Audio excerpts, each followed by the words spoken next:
So, what's up, guys? Just getting back in town from the Mississippi River Tour event and kind of getting settled back at home, getting everything ready to go for the next tour event. So, just wanted to talk to you guys just a little bit about what went down at the Mississippi River. So, let's go on out to the shop and I'll kind of show you guys exactly what happened, what I caught my fish on.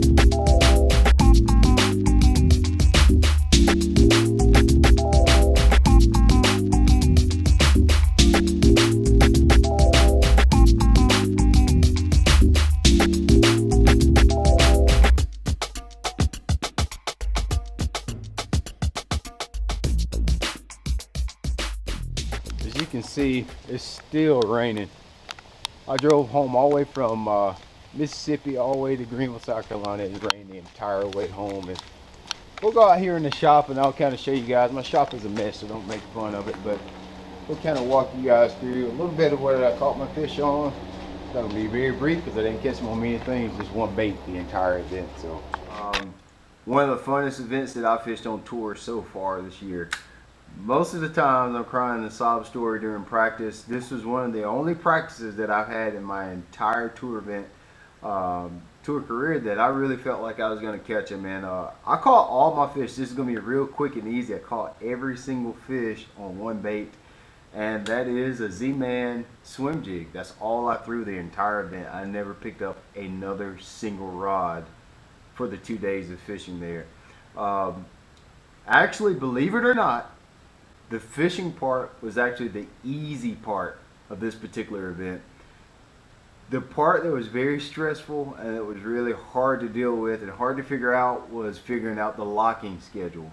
I was locking to a different pool to catch my fish. For you guys out there that don't know what locks are, we don't have locks in this area of the country where we live here in South Carolina.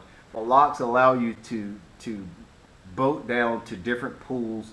If you can imagine being able to go from one lake to another without actually having to trailer your boat, well, locks allow you to do that. They allow you to go from different waterways by boat. And I was locking to a different pool to catch my fish. It was about a 20-minute run from launch. And then it only took about 15 minutes in the actual lock to get to where I was going. But once I got to the next pool, and I had another about a 20-minute run. So it was about an hour, anywhere from an hour to 2 hours that it would take me in running each day, depending on the traffic at the locks. And that was really the hard part about it. But the actual fishing part was easy. Like I said, I caught every single one of them. My fish were spawning. A lot of the fish were spawning. This is May up in the northern tier of the country. That a lot of the fish are still spawning. Some of them are post spawn, but most of the fish are spawning. I was catching my fish around grass. And anytime you're in the springtime of the year, fish particularly like to spawn around vertical structures. So anytime you've got standing trees in the water, really any type of inconsistency, but when you've got a vertical structure in the water, lily pad stems, if you've got, I think what I was actually fishing was cattails that were about to come out. They were emerging cattails,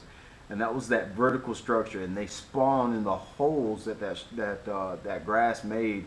And I was simply just taking a black and blue 3/8 ounce Z-Man swim jig, and I was tipping it.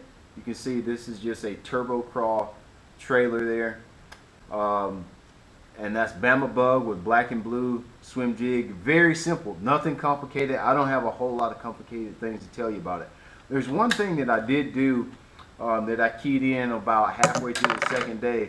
Like I said, these fish were spawning, so a lot of the strikes were short strikes. I'd flip it in a hole and I'd swim my jig back out and they'd come up and blow up at it, and I'd set the hook and they wouldn't have it. Well, about halfway through the day, there was one little trick that I did. It's nothing very fancy, but it worked, and it converted and gave me one of my biggest fish on day one.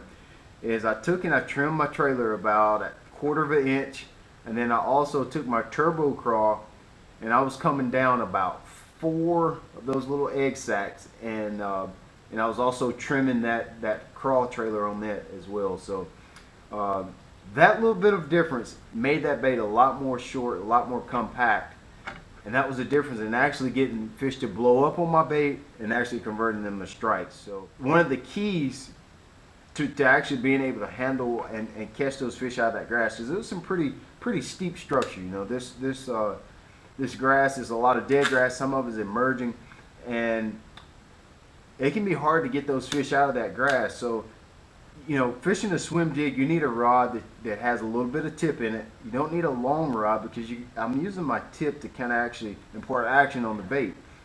So for me, I've looked for the best swim jig rod on the market for a long time, and I've really had a hard time finding a rod that I really like for swim jigging, because it's sort of a heavy cover style of fishing, but at the same time you need that finesse to make that bait jump and impart action on it. And the rod that I found, I mean, this thing just worked phenomenal all week. This is a favorite Phantom series, the 7.3 heavy action. And like I said, this rod, it's got enough tip to it that when I'm swimming that thing really fast and one grabs it, that it's got a soft enough tip to let that fish actually get the bait. But you can see this is a pretty big blank here. This is a pretty big blank, and it has enough power and backbone that I can really horse those fish out of that heavy cover. And just 7.3, in my opinion, a 7'3" rod is the most versatile size rod there is on the market. With a 7'3" rod, you can do just about anything you want to. You can flip, you can cast baits a long ways, you can crank, you can do whatever you want to with a 7'2", 7'3" rod. This is a 7'3" heavy action, the most perfect swim jig rod on the market, no doubt. It has the perfect handle length. You don't want a rod with a really long handle on it, because it just gets in your way when you're trying to impart action on the bait. But the Phantom series from Favorite, 7.3 heavy, it worked phenomenal. As far as line, I was using braided line for this because I was fishing a heavy structure. Not only that, I was making very long casts back into that to those cattails a lot of times.